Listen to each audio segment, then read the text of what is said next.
The courthouse doors had barely swung shut when my former mother-in-law stepped into my path. Lorraine planted her cane on the concrete, looked at me with the expression she'd worn for years whenever she wanted me to feel small, and snapped, "Don't ever set foot in my house again. Get out." My ex-husband Mark stood behind her in his tailored suit, arms folded, smirking like the divorce judge had just handed him the greatest victory of his life. I adjusted my worn purse, let the migraine behind my eye pulse once, then smiled. "Actually, Lorraine, the sale closed this morning. I sold the house." Her face barely changed before I added, "And your son isn't the CEO anymore." Mark laughed, loud and confident. "Diane, you've always had quite an imagination." Lorraine joined in. I didn't answer. I pulled an envelope from my purse and handed it to her. 72 hours to remove your belongings." Mark stepped forward. "You've officially lost your mind." Maybe he believed that. He needed to.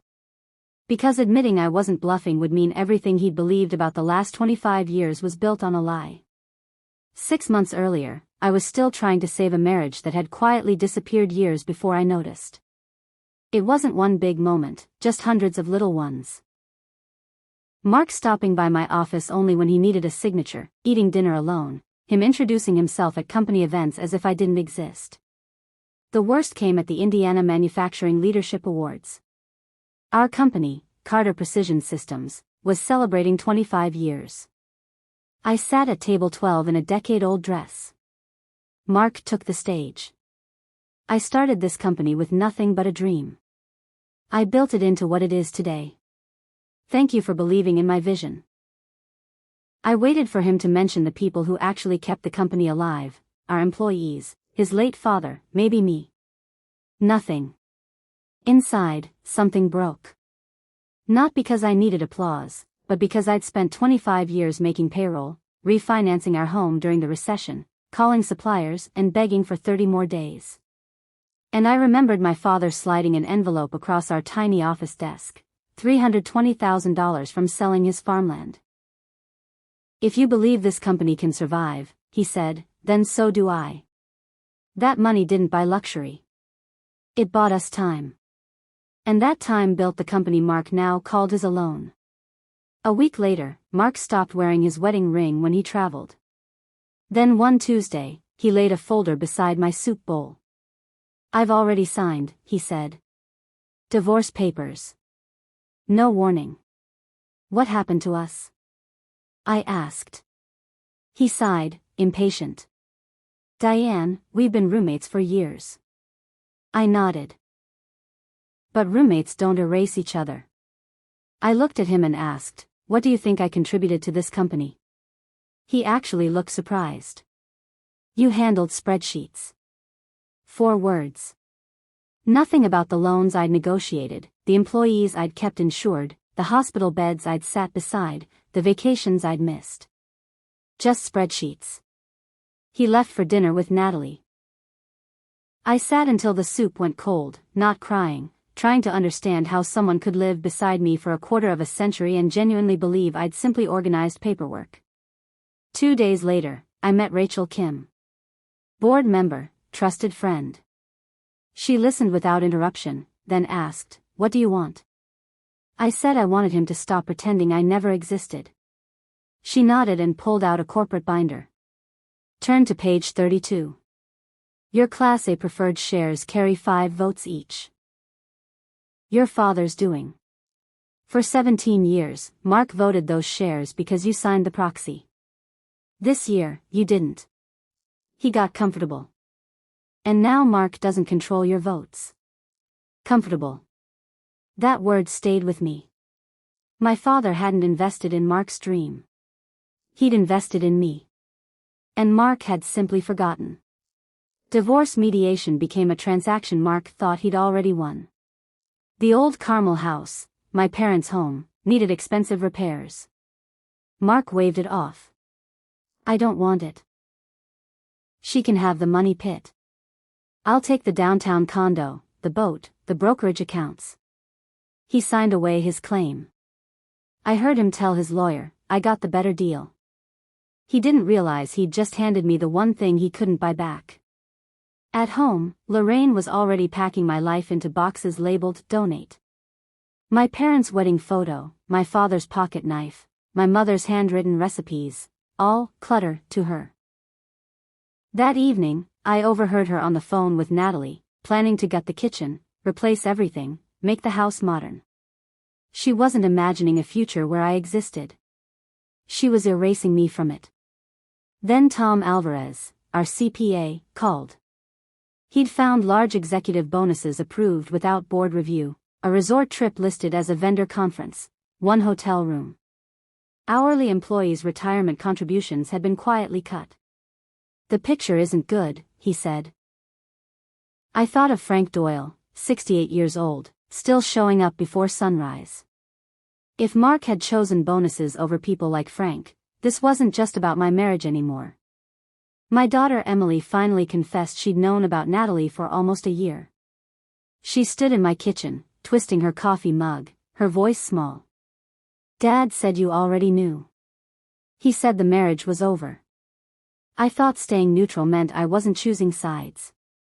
I reached across the table and held her hand. I didn't say the words aloud, but I didn't have to. She already understood. Silence has a way of choosing sides for you.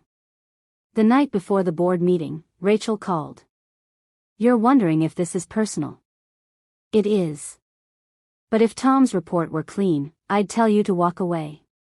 "It isn't. Your responsibility now is to the company and the people in it." At 9:55 that morning, an email arrived, shareholder proxy authorization. The same form I'd signed for 17 years. Mark's assistant had sent it. He wasn't trying to steal my vote, he simply assumed he still had it. That assumption was his undoing. I forwarded it to Rachel. "Do not respond," she replied. At 10, Mark walked into the boardroom with his coffee and confident smile, until he saw me. "What are you doing here?" "This is a board meeting." Rachel said, "Diane is a voting shareholder." Then she laid out Tom's audit summary. Executive compensation, undisclosed conflicts, one hotel room. Mark's face shifted. "This is because of the divorce." Rachel stayed calm. "No. This is about corporate governance." One by one, the directors voted. Natalie's promotion was withdrawn unanimously. Then the motion to remove Mark as CEO. Even Stephen Cole, his friend of 20 years, slowly raised his hand.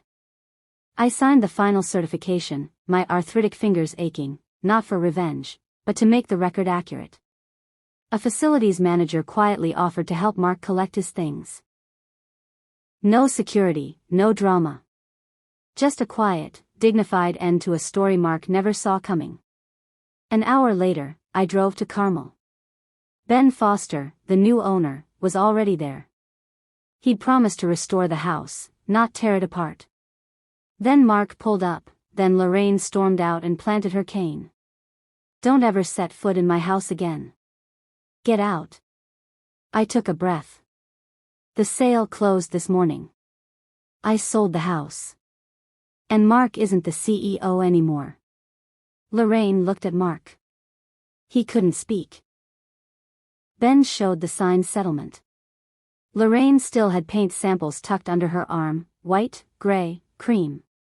She'd been planning a kitchen she would never remodel. The deputy who arrived spoke gently, 72 hours.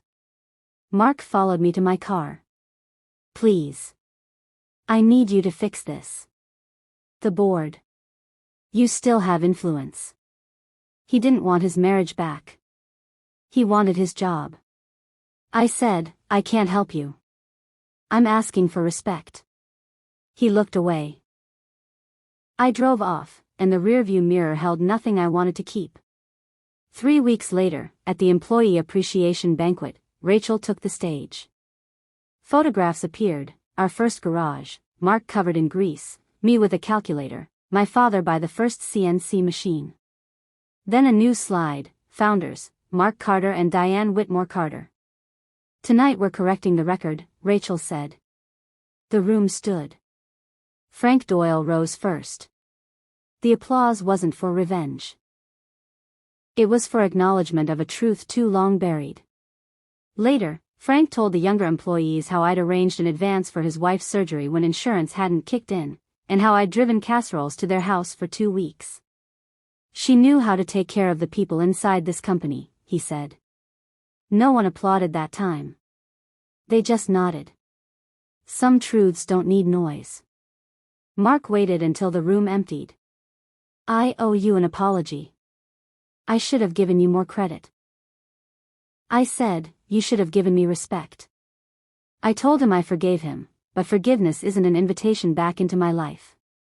He nodded, and I walked away. Months later, Lorraine sent a letter. I was wrong about the house. I was wrong about your place in the company. I sent a simple card in return. Compassion didn't erase the past. It just meant I no longer carried bitterness into whatever years I had left. People ask if winning felt as satisfying as I imagined. The truth? Taking Mark's title didn't heal me. Selling the house didn't heal me. What healed me was finally believing I didn't have to earn respect from people who had already decided not to give it. Your dignity is worth protecting. It's never too late to stop apologizing for knowing your own value. If you've ever been underestimated, if you've had to rebuild after someone tried to erase you, you're not alone. Thank you for spending this time with me on Lineage of Lies. Until next time.